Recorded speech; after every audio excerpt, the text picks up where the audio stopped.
दोस्तों, आपने इंसानों की बहुत सारी प्रेम कहानियां सुनी होंगी जहां पर एक लड़का और लड़की एक दूसरे से प्यार करते हैं और वक्त आने पर शादी भी करते हैं। लेकिन आज मैं आपको एक ऐसी प्रेम कहानी सुनाने वाला हूं जिसको सुनकर आपको उस पर यकीन करना थोड़ा मुश्किल होगा, लेकिन ये एक सच्ची प्रेम कहानी है। और ये प्रेम कहानी है एक इच्छाधारी नागिन और एक इंसान की। सुनने में थोड़ा अजीब है, लेकिन झारखंड के एक गाँव में एक इच्छाधारी नागिन ने गाँव के एक युवक से शादी की, वो भी पूरे गाँव के सामने।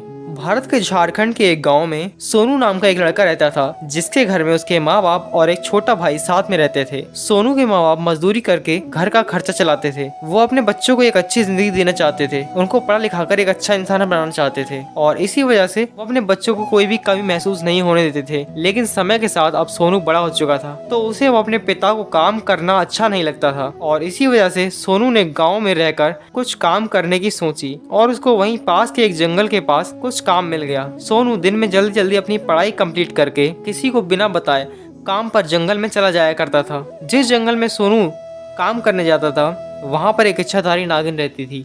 एक दिन सोनू अपने काम से जंगल में कुछ लेने के लिए गया, तब वहाँ पर एक घायल खरगोश पड़ा हुआ था। ये देखकर सोनू ने जल्दी से उस खरगोश को उठाया और उसका इलाज करवाया, जिसके बाद वो खरगोश ठीक हो गया। वहीं पेड़ के पीछे से वो इच्छाधारी नागिन सोनू को देख रही थी। सोनू देखने में काफ़ी अच्छा लड़का था, और पहली ही नज़र में वो इच्छाधारी नागिन सोनू को अपना दिल दे बैठी और वो उससे प्यार करने लगी। इन सब से अनजान सोनू उस खरगोश की देखभाल करने के लिए रोज़ जंगल में जाने लगा, और वो इच्छाधारी नागिन रोज़ पेड़ के पीछे छुपकर सोनू को देखती रहती थी। एक दिन जब सोनू जंगल में गया, तब उसने उस इच्छाधारी नागिन को देख लिया, जो कि पेड़ के पीछे से सोनू को देख रही थी और देखकर मुस्कुरा रही थी। सोनू उसकी तरफ आगे बढ़ा। सोनू उसके नीचे का हिस्सा देखकर घबरा गया और वहाँ से जाने लगा, लेकिन उस इच्छाधारी नागिन ने सोनू को रोक लिया और सोनू को बताया कि वो पहले दिन से ही सोनू को देखती है और उसे प्यार करने लगी है। वो इच्छाधारी नागिन भी देखने में बहुत खूबसूरत थी।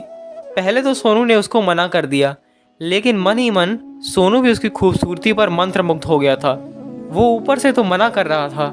एक दिन जब सोनू जंगल में गया, तब उसकी नज़रें उस इच्छाधारी नागिन को ही ढूंढ रही थी, लेकिन वो कहीं नज़र नहीं आ रही थी। तब सोनू ने थोड़ा आगे बढ़कर देखा, तब वो इच्छाधारी नागिन वहीं ज़मीन पर बेहोश पड़ी हुई थी और उसकी तबीयत ठीक नहीं थी। नागिन को इस हाल में देखकर सोनू घबरा गया और जंगल से जड़ी बूटी लाकर उसको खिलाई। जब नागिन को होश आया, तब उसने अपने पास सोनू को पाया, जो बहुत परेशान था उसके लिए। नागिन को होश आते ही सोनू ने नागिन को गले लगा लिया और अपने प्यार का इजहार किया, जिसको सुनकर नागिन बहुत खुश हो गई। अब सोनू और इच्छाधारी नागिन साथ साथ जंगल में घूमने लगे, और गांव में भी सोनू नागिन को लाने लगा था। तब नागिन अपने इंसानी रूप में होती थी। गांव वालों के जरिए ये बात सोनू के घर वालों तक पहुंची। तब सोनू के माँ बाप ने सोनू की शादी एक लड़की से तय कर दी। ये बात सुनकर सोनू और इच्छाधारी नागिन बहुत परेशान होने लगे, क्योंकि वो एक दूसरे से बहुत प्यार करते थे। दिन बीत गए। अब सोनू की शादी का दिन आया। सोनू बहुत दुखी था।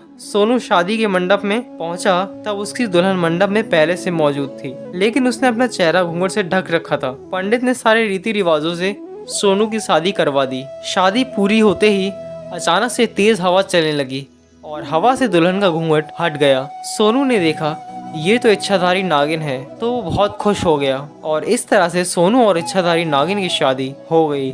और गांव वालों के सामने सोनू और इच्छाधारी नागिन की शादी हुई थी, तो इसको कोई झुठला भी नहीं सकता था। और इस तरह से सोनू और इच्छाधारी नागिन की शादी हो गई और उनकी प्रेम कहानी पूरी हो गई। सोनू और नागिन साथ साथ खुशी खुशी अपना जीवन जीने लगे।